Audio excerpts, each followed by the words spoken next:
Welcome back to all of you who did actually leave and didn't stay here between last week and now. We will continue our programmatic presentations tonight, and we agreed that we would begin each presentation with a little bit of a roundup of what came beforehand. So the elementary school was presented to you folks last week.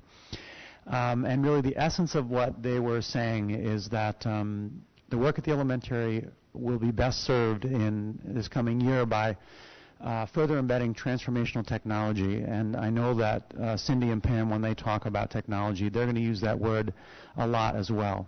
And I'll use as an analogy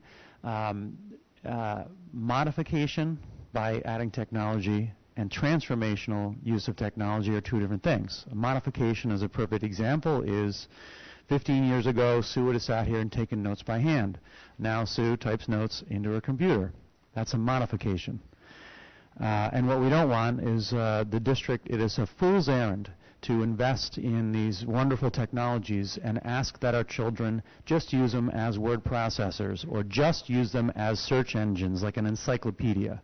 Transformational means we are rethinking the way that we teach.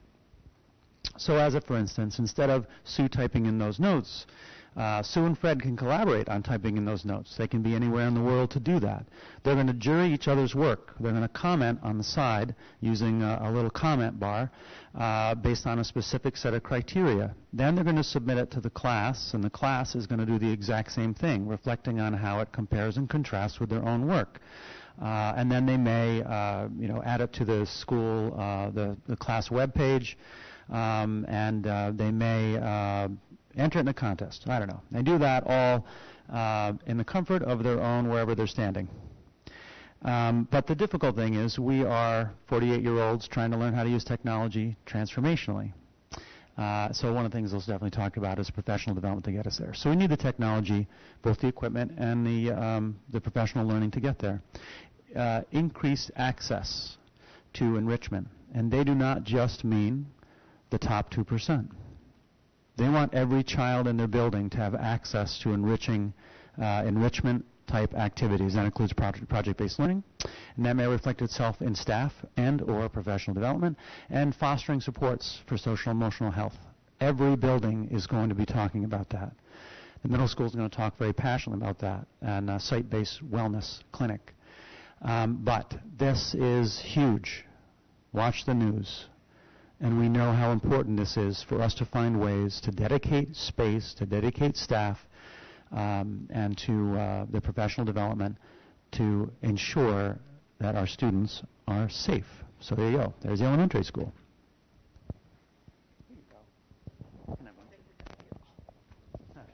Thank you. Thank you. Here we go. Cindy came up with the name. It's a place of exploration. As a lot of you have had kids that go through, they come into the middle school, little babies, and it's the world is their oyster. There's so much to do. I gave you, everybody's got a copy of this. We really don't have to spend a lot of time. A lot of this information you've seen. You'll notice the increase in free reduced lunch over the decade. We showed you that before. Here's our sections in our building. If you look, I started the 148 in the 6th grade. We're at 6 sections there. We had 16 new 6th graders coming in this year.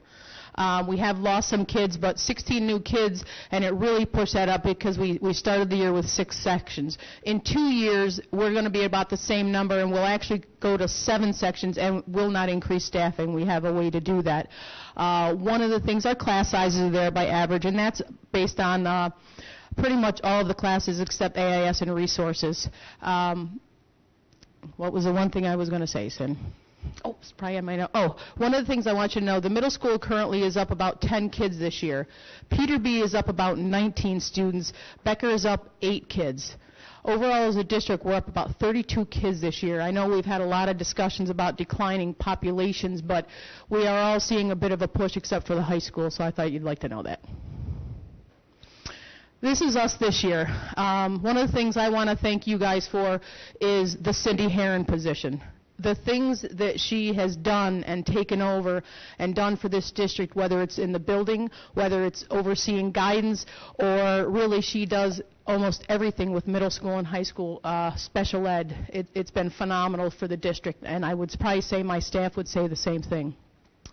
The focus on the ABCs through results first, and that's a building and district-wide incentive that we're all going. Integrative technology, outside-the-box program, we'll explain in a minute. The enhancing school and community culture, Cindy's a big push behind that, and there's the ongoing safety that's a really major concern lately. Okay, we thought it was important when we talk about where we're going, that we talk about where we are and what we've done. These are our building goals. We've been working on our building goals. The students know it. The staff knows it. We've been working on these throughout the year. So attendance, we're on track to increase our attendance by 0.5%. Our goal is to decrease attendance in students who are chronic problems, and we do everything that we can to make sure that those students come to school. We call home. We do home visits. We involve the agencies in the community. We talk to the students. Students who are chronic attendance problems have been assigned one of us, Pam, the school counselors, the psychologists, so that we monitor those students, see them every day. The teachers notify us if they're there or not. So we turn over every stone, I should say, to make sure that those students come to school. That's an important goal that we have. Behaviors. We have a collaborative approach to our behaviors. We're seeing, and you'll hear about this, I'm sure you have heard about it, in not just RCS, but other districts as well. We see a lot of students with a lot of mental health and emotional needs. Students are in trauma. Students come out of poverty. There's a lot going on. Our behaviors have increased. We did a data analysis of our behavioral referrals. 5 students who have 36% of our referrals are from 5 students. These are students that we're bringing back into district that we want in our community, but we have to educate our staff, educate ourselves on how to deal with these students who have such chronic historical problems. Classroom performance. We're working, the New York State assessment is one tool that we use to assess students, but we know it falls short in a lot of areas, so we want to have other means. So we've worked with our staff to create constructed response questions so that we can start evaluating. We did a whole protocol on this. We looked at our data from the state assessments, we identified areas of need, and constructed responses was one area. So we're working with them on doing that. We're right in the middle. We just gave that constructed response, so we're evaluating the data now. Destined for graduation. That's our motto. Every student knows when they walk in our middle school doors, they know our expectations that every one of you will graduate. We tell them that all the time. This is what faces those students when they walk in the door. This is our second quarter failing data, passing data, and you can see it's very dense in the green. We want all of our students to be in that RCS green. We want them to be up in that top portion. Again, we work with a child study team, with our teachers, to promote student learning. We have lots of different avenues that we pursue for students to be successful.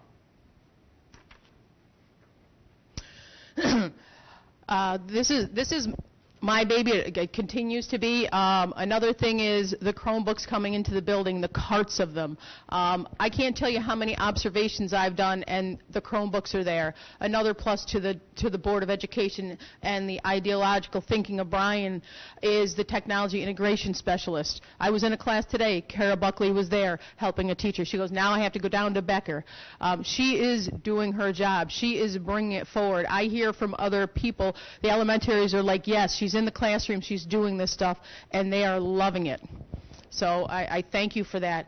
One of the things we're pushing for, more. So I do have to give a little sidebar to that little piece there. That is Amanda Latter and Pam Ginder, and that's something they have in their classroom. So the kids, if they don't know what's going on, they can go log on at night to their Google and go to that, and it's got how to do that. So a lot of the teachers are using snippets like that.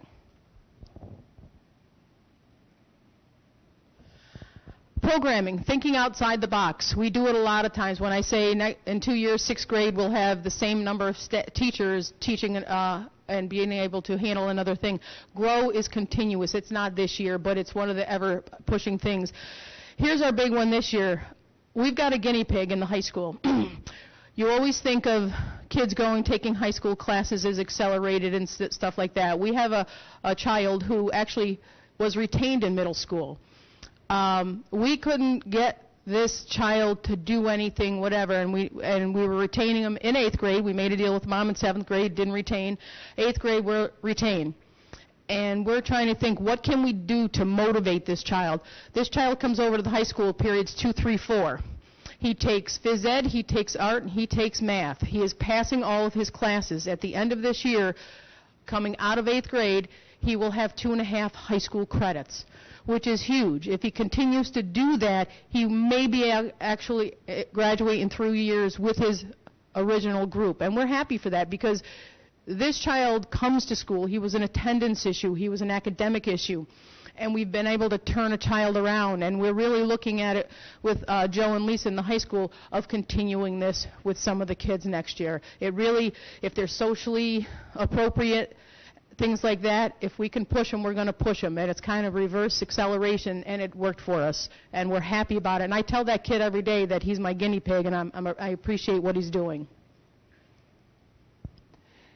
We introduced this year some ways to enhance the school community culture and climate. Students are participating in the social emotional learning. Kathy Durvaj, our school social worker, we know that they're very busy people. This was a great way to utilize her as a resource. She can see small groups of children and work with them on those soft skills, those skills that they need to be successful outside of her group and in the classroom. So she's been able to use that very effectively this year. We've seen it, and we've seen the application of those soft skills in our students. It's been a wonderful program for the kids. Focus on the school counseling program. We've been able to make some community and family connections through the program this year. I'm happy to have the role I'm in to provide them some leadership, and that's a piece of making it developmental through K through 12 and make sure that we're doing what we can to meet students' needs.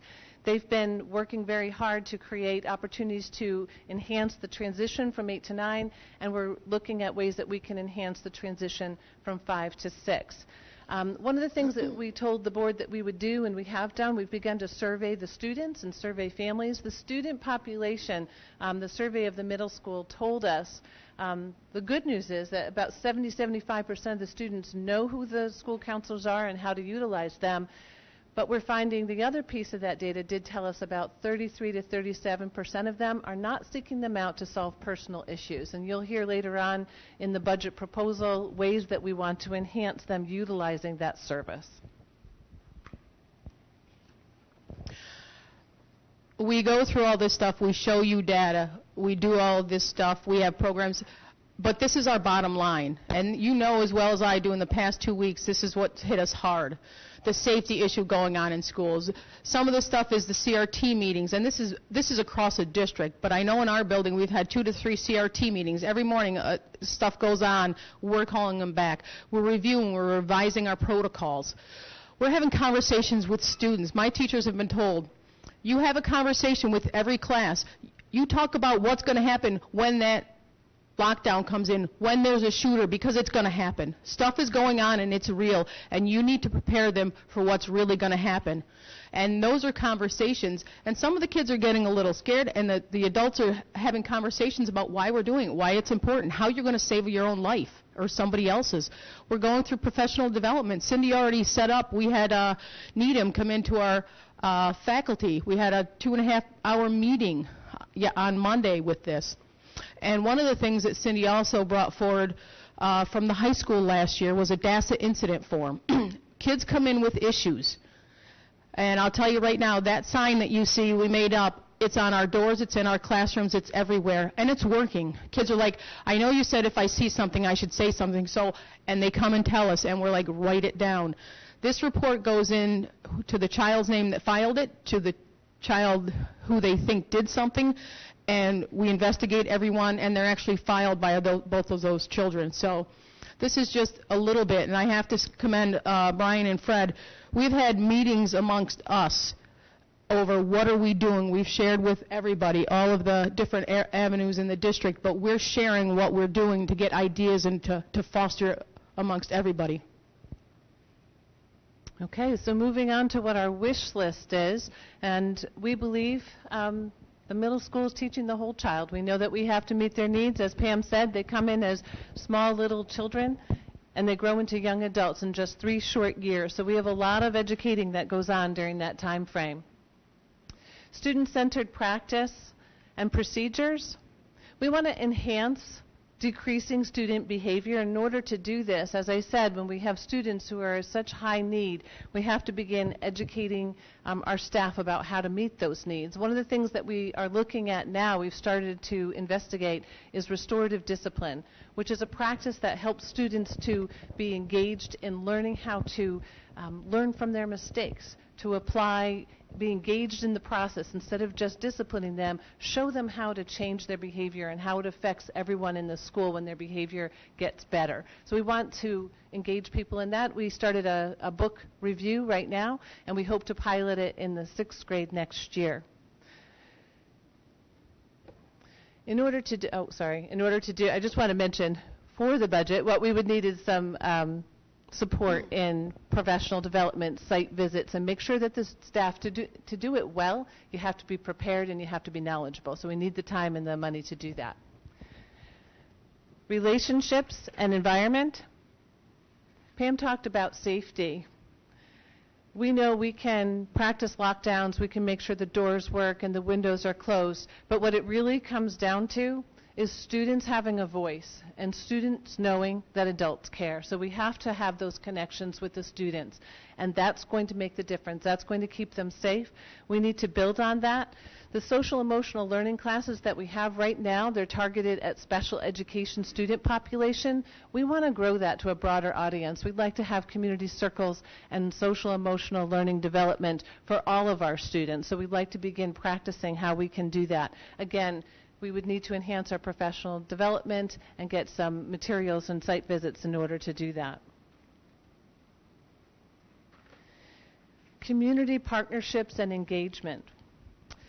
We mentioned that we are looking at a mental health satellite clinic. It took a lot of time. We have a district-wide committee that we're working together with the Albany County Mental Health, and we're collecting the data so that we can create the proposal, which I'm in process of writing now, and we'll be presenting that to Albany County, and hopefully we will qualify to have a satellite clinic. We don't know quite yet what that means budgetarily, how much that will mean. There's also some other programs through BOCES that we could explore, but we want to look at all the avenues and then compare and contrast what the budget requirements would be for that. We also want to engage our students in service learning opportunities. It's so important to get students out and know that they're a part of a community and get them to focus on what they can do. They're members of this community, our school community and the greater community, to see that what they do in school translates to what they do outside of school. Service learning provides an opportunity. Our goal would be that every grade level has one commitment that they learn about and they engage with, bring people in, and so that they're well versed in it, and then culminate that with a service activity out in the community. We also would like to do more career exploration, whether it's college tours. We do a little bit of that, but we'd like to have more opportunity for that and get students out into the workforce and see what's happening and do career tours. All of that would be transportation costs and also some materials for some of the service learning. I want to mention the school counselors looked at, with the business department and the FACS department, the Naviance program. And I did submit a budget proposal for Naviance to be 6 through 12 so that that translation of what they're doing in career preparation and exploration will go developmentally with them to the high school so that they be well prepared when they're applying to schools and applying for jobs. Oh, and the food program. We've been working really hard to develop a food program district-wide. Becker has been using a food program successfully for a while, and we're incorporating it and hope by the end of the school year that every school is up and running and feeding our hungry children. Instructional practice and focus on students' needs. Again, we have some work to do. We have to understand where our students are coming, trauma-centered practices, so that we understand how students learn. Students from trauma learn completely differently, and they have a lot of difficulty learning in traditional ways. So we have to educate our staff in how to meet the needs of this growing population, and also become more culturally aware of how students learn, who, as we have students coming into the district from different cultural backgrounds. We also are looking at common school-wide assessments. As I said, we talked about the constructed response, and we use the New York State assessments, but we want a measure and a tool to use that we know what reading level they are, engaging students in their targets, and making sure that we are instructing the needs of our students in math and ELA. So we've been exploring opportunities for iReady, FastBridge. There's a few out there that we have to explore. This will translate into our AIS being really effective, targeted intervention, and help us with the RTI process, which is helping students to go through the tiers of learning and give the teachers the tools to do that. We also want to enhance our curriculum mapping so that we spend some time looking at each area and making sure that it's developmental in nature. My goal would be this summer that we could use some time in doing career education so that it's developmental in nature, and that it's working. We do a crosswalk and make sure that the business and the family consumer science and counselors are all meeting different needs but toward the same goal. We also want to focus on staff-to-staff peer mentoring, making sure that we have really talented staff. We want to tap into what they do and have them teach each other. That's free PD. And we have a lot of people doing great things, so going to other schools or even within our own school to learn from one another. To pretty much summarize our wish list, one of the big things is professional development. And she said it's with technology, it's with instruction. We really want to come up with ways for our staff to do our professional development, and that it goes on within the classroom. You've all been to places, if you work in schools, where suddenly there's 12 people out on a professional development day. It's crippling to a school and to the instruction. We want to figure out ways to happen that it's not a high cost, but it goes on within the classroom and with other staff. The common assessments, if we buy into a program. Staffing. What you may or may not know, there was a special ed position this year between the middle school and high school. It was all approved. We have not filled that position this year. We will have to fill it for next year. I had a teaching assistant resign. We did not fill that position.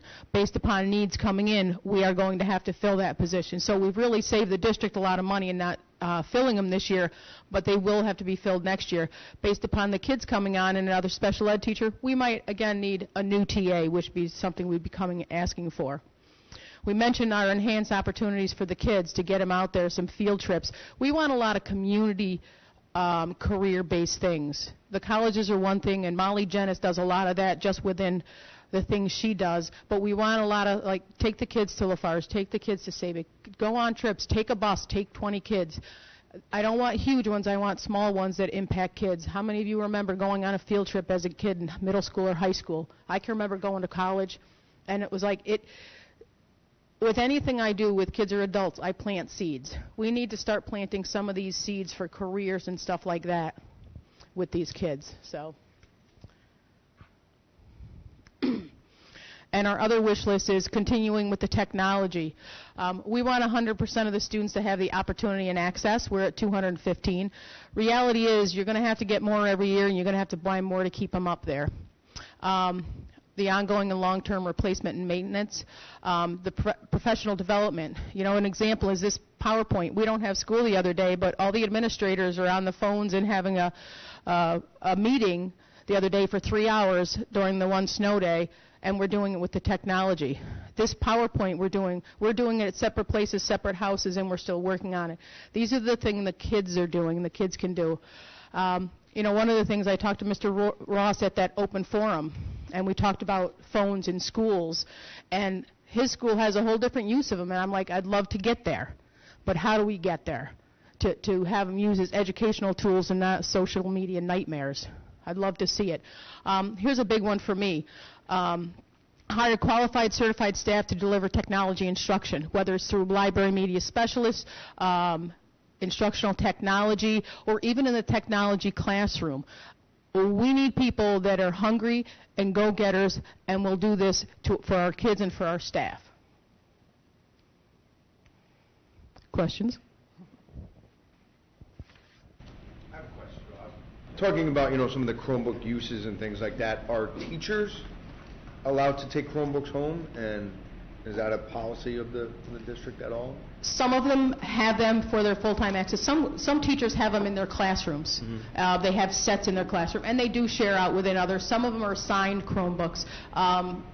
Back years ago, we started with the iPads, and a lot of my teachers have iPads, and now they're all begging for the Chromebooks. Whether they have them or not, they can go on at home onto their own computer and do things as well. So. Right, but I mean, like, could they take it home and still have the capabilities that would they be able to log in and use it at home? Is that encouraged?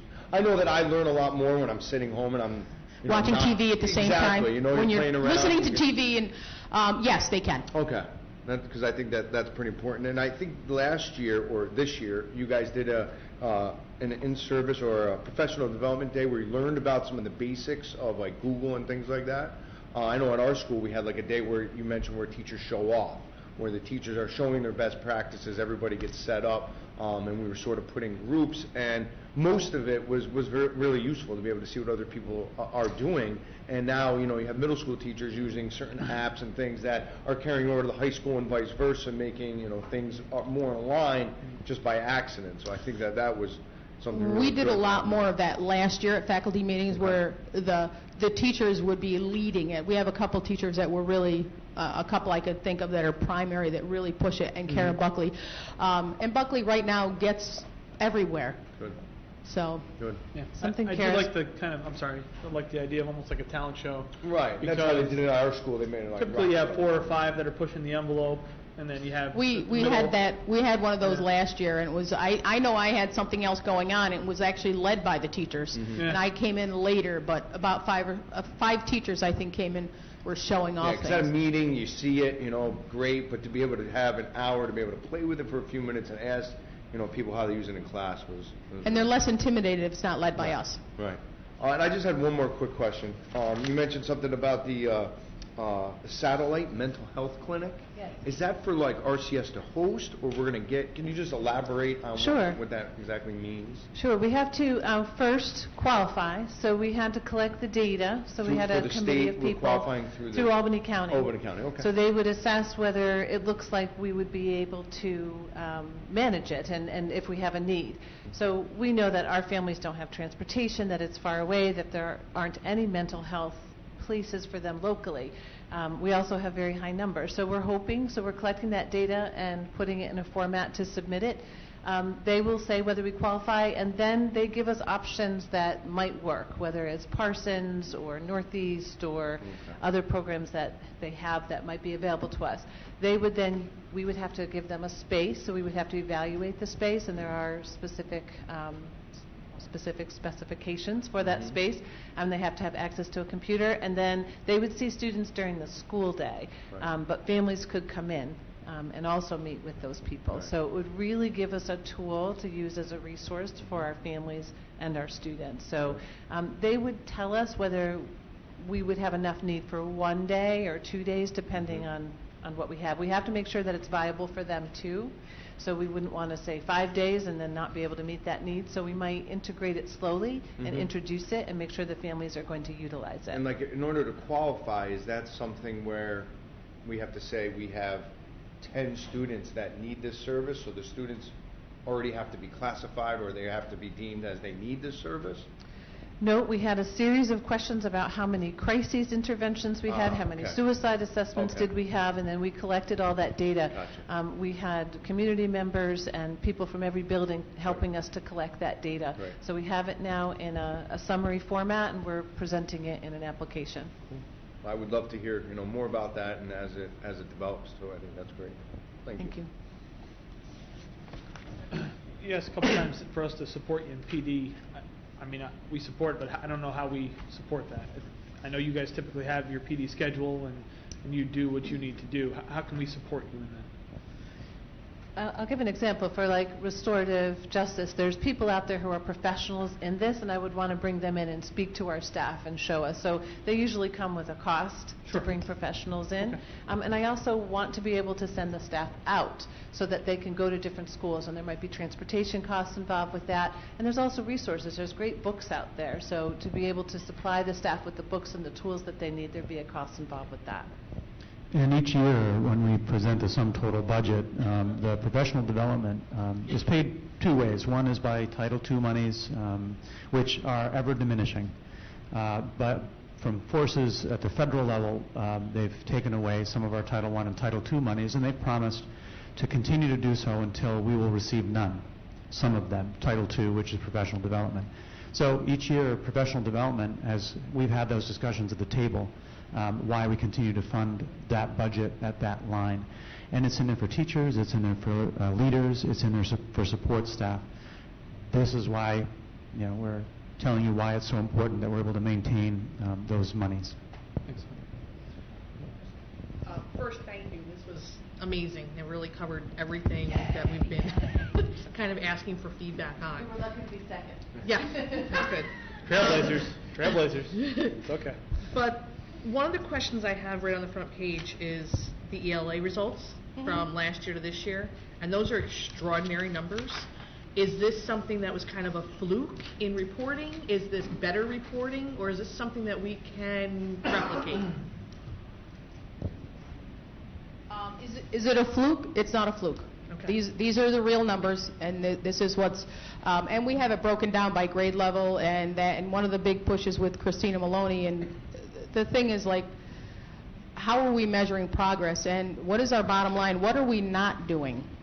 I don't doubt that you're teaching, but what are we teaching versus other schools, and what is our content that we're teaching? So it's a pretty serious push within the department itself. Are there certain interventions that you guys have identified that helped make this number jump as much? They've been working on that writing component. That's been a focus at the middle school for a while, recognizing that that's a need.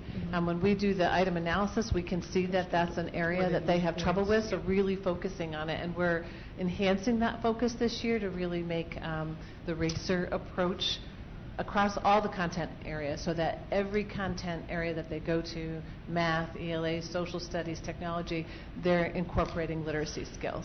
And one of the things, the push, Fred and Brian came to one of our BLTs, is pushing the constructed response, which can go across every content area, and making something uniform that we can measure across the content. And we're going that way. I was going to say, if you think back to, I came in Debbie's presentation about elementary school, in 3 places in their presentation, they talked about the work that's been being done at the elementary school in English language arts, including going to a core resource. Every teacher has access to the same resource, every student has equal opportunity to access to the same resource. That has not been our practice in this district, and we only fully implemented this past year.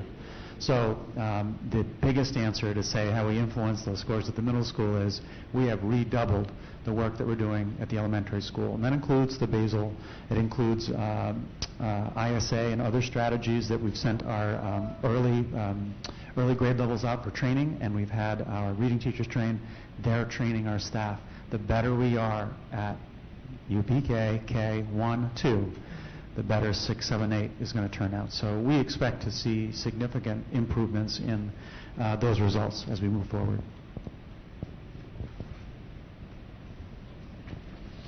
So I want to just kind of echo what Tina said. Fantastic presentation. I like slides that basically have very little on them, and you guys talk much more, so it's always much better than reading all the slides, so thank you for that. I did have a question regarding the D of your ABCD. So if you went back to that slide for 1 second so we can kind of... Originally our goals were A, B, C. Yep. And our D was our C. Getting there. There you go. And this was another thing that Fred and Brian brought in when we met with our, this was theirs. What is new is the C and the classroom performance. We had classroom performance being the D.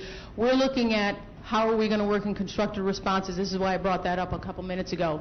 So there's another, we're looking at something to measure within the building so we could see growth. As we said, when 48% of your kids don't take an assessment, you really can't get the full glow of the assessment. And that's why our new C is really growth classroom or performance with the kids on something specific, and that's why we're working with constructive response. Yeah. We're really hoping, we just met the other day, we have another idea in the hopper that we have to start talking to staff about that could make it very consistent within the building. So we're really hoping by the end of the year to get that lined up for next year.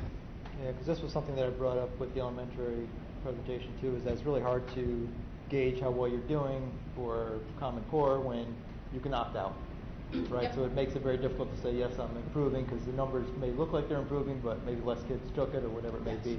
It's kind of hard to do that. So, and then your next slide, which is kind of your visualization, is, I think it was fantastic. I actually saw it live the other day. I liked it. I think it's great. So the students walk in, they kind of see it, you know. Heads have turned. It also tells a story, which for me was a little concerning, which going back to last year's presentation, I had the same concern then, is that you can kind of see 6th grade, you know, overall, you know, the success in classrooms are pretty good. 7th, it gets a little shaky. 8th falls apart. And then you get into 9th, 10th, 11th, and it just usually gets really difficult. This same 8th grade did not perform like this last year, because we have those numbers. We've got it all in a spreadsheet. So this shows something that obviously all those 8th graders going to 9th grade is going to be very challenging, because at that point you can fail, you can be held back, right? So it's a totally different dynamic. So, you know, how do we take that, learn from that, and really focus on the 8th graders, because 9th grade is such a challenge. You know, like we talk about 5th into 6th, it's a big, you know, landmark grade to go into. 8th into 9th is just as big, and it's even more dynamic, because now you're preparing for college and you're preparing for the future. So a couple things that we've done, and what we didn't mention earlier, is seeing that ourselves and recognizing the need. Every student, Pam and I ourselves, trained every student how to access parent portal and to look at their grades and to self-assess. Where are you? Where do you need to be? This is all students in the building. How do you need to be successful? 6 through 8 were either in a social studies class or had us, and were taught to go into their portal themselves. Yep. We also are working really closely with Lisa and Joe at the high school for transition, so that we capture those students. We've already started to have conversations about identifying about our students who we're concerned about and developing programs for them so that they're aware, so they don't have to relearn our students who are at risk, and working with them to transition them.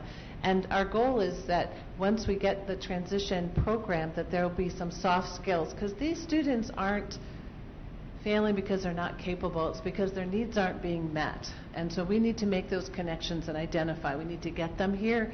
We need to give them the tools to understand how to study, how to manage their time, and work with the families with communicating as well. And that was part of the 8th to 9th transition.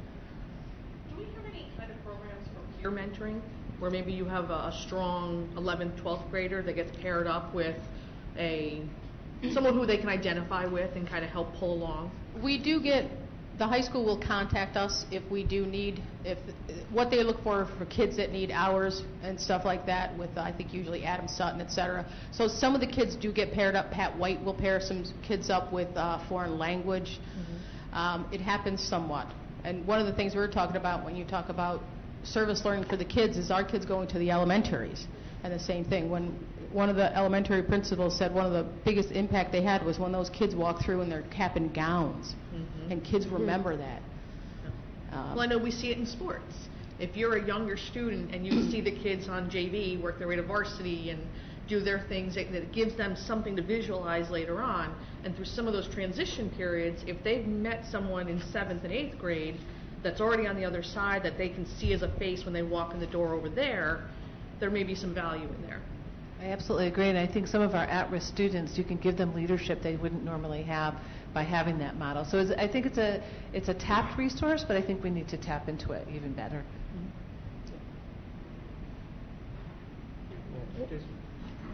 Nope. The other comment I wanted to make was, you know, the discussion about having more field trips and stuff like that, whether they be very simple and very local and stuff like that. that is definitely something that we have to do. You know, and every year we look at the budget and say, okay, well, it looks like there's some money in there for class trips and stuff like that, and then every single year we kind of hear all year long that we couldn't do any school trips because there wasn't any money and stuff like that. So definitely, you know, take advantage of that. If there's not enough, then... And Brian has said he will not deny us. Yep. He has said, you know, if you get things like that, right, Brian? I know it's nice when occasionally we've seen like cross-curricular matches, like this is a field trip that's going to be strong for our foreign language students, but it's also a strong history, or something where they're getting multidimensional benefits out of that travel. That would be... And we do have some of that now. I know art and FACS have gone places. Molly Jennis with FACS overlaps with a lot of things.